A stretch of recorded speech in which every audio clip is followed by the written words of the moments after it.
It's really bad for my parents. It's really painful for them.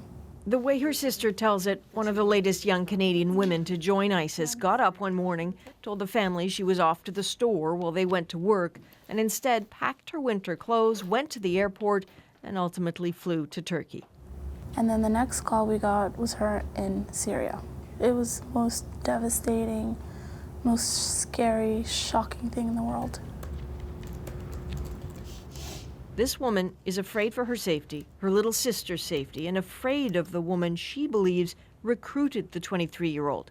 She doesn't normally cover her hair or her face, but she is desperate to hide her identity, frightened to be known, but not for the world to hear her fury. I would have shackled her ankles to the bed. I wouldn't have let her go anywhere. I would have ripped her passport up. There's no way I would have let her leave if I knew now that she was going to the craziest war zone in the world. Her rage is that she believes CSIS knew her sister's plans and knew about the alleged recruiter who paid for the plane ticket. But she claims no one told the family. Mom and Dad are worried sick. Why are you there? When can you leave? She says she still sometimes hears from her sister via Skype, but senses something's wrong. Wonders if her sister wants out, wonders how that would happen. But it's really scary and really dangerous, and if she gets caught, she will get killed. No doubt about that.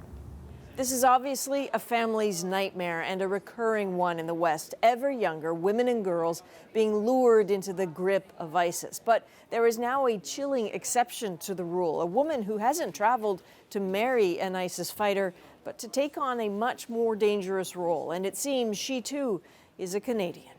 So you think that could be her? Potentially, yeah. A female fighter? That's odd for ISIS. When this picture emerged weeks ago, many thought it could be the French widow of one of the Paris attackers.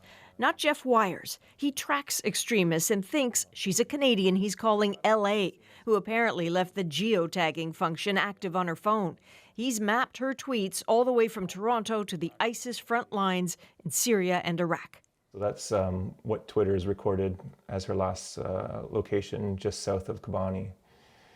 And again, you know, there's similarities in terms of the structure and the background of the video. This one and this one. Yep.